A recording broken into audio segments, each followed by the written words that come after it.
If you've witnessed or engaged in discussions regarding religion, you've most certainly been met with the term dissonance. But what is dissonance? Are you dissonant? I bet somebody told you that you were. Were they right?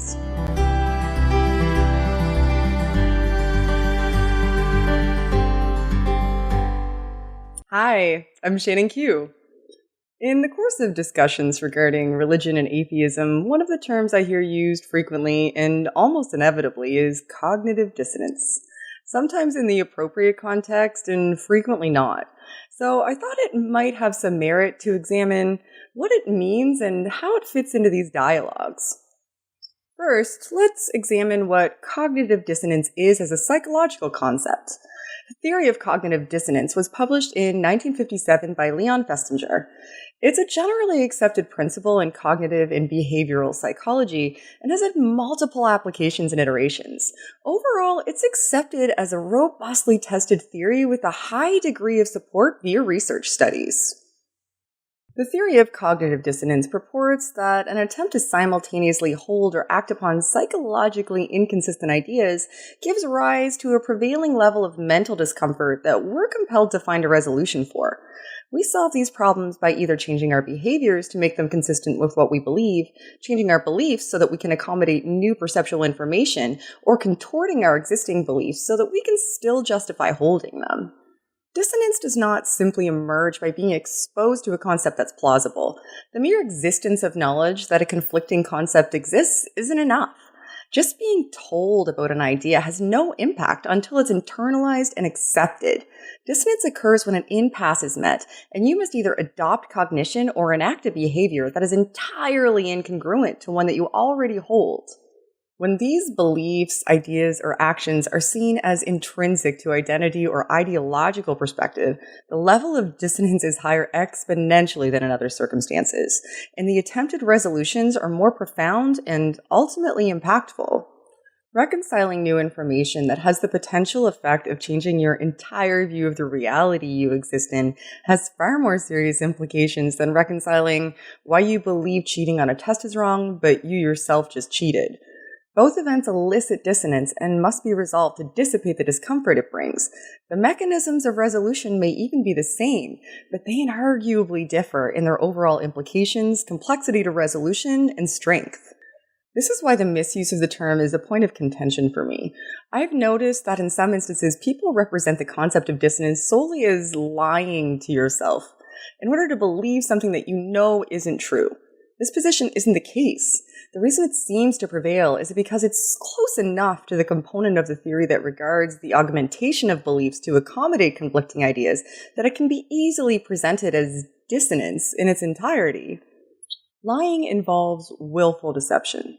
We may deceive ourselves indirectly by manipulating existing belief to allow for new information we can't logically refute, but we can't actively tell ourselves a lie and simultaneously be convinced that it's true.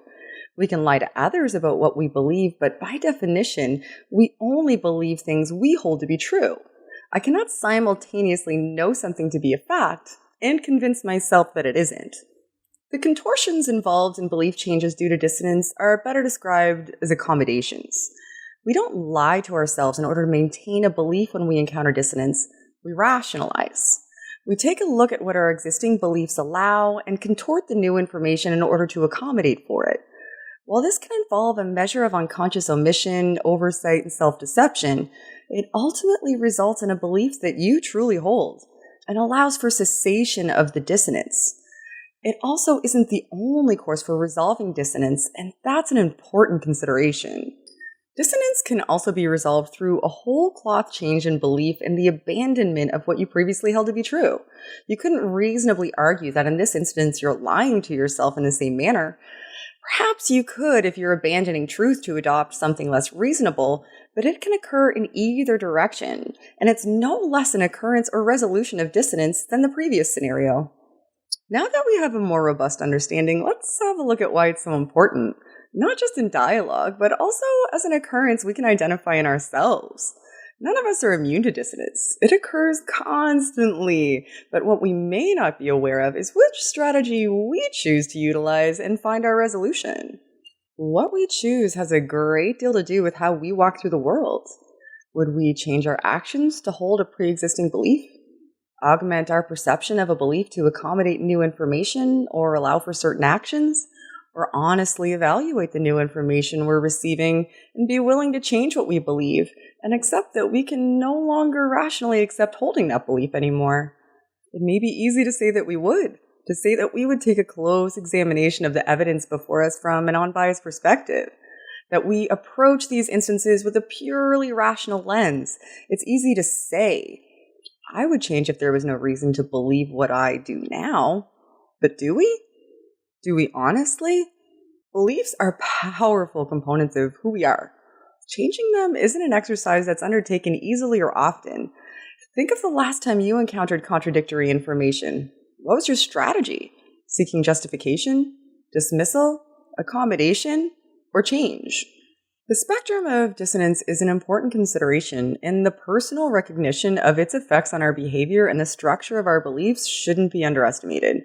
We would all benefit from some introspective analysis of how we ourselves deal with incidences of personal dissonance.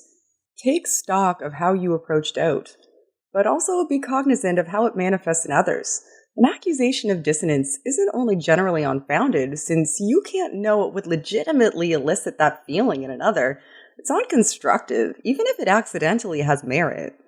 When engaging in a discussion, a prescription of dissonance holds no constructive value, because you can't predict if it's happening, the resolution strategy another may employ, and even if you could, to what degree you may be able to assist somebody in seeing or adopting your perspective. Accusations of any sort regarding how a person thinks will generally result in derailment or a more staunch stance regarding the issue. So don't. We could all do with a little more introspection and a little less projection. Think of your intent in a conversation and accept that although you may understand how some aspects of thought work, you can never understand how someone else thinks. Drink. Every time I say dissonance, I drink. I'm good at YouTube. Dissonance. Drink. I'm feeling dissonance, which isn't a word. This is going to be the one that makes me angry. Thanks for tuning in, everybody. We have more than 2,500 subscribers now, and that's crazy to me. If you're new here, don't forget to like and subscribe, and please leave a comment down below letting me know if you've ever been accused of dissonance. And don't forget, help elevate the discourse. How many times did I say dissonance?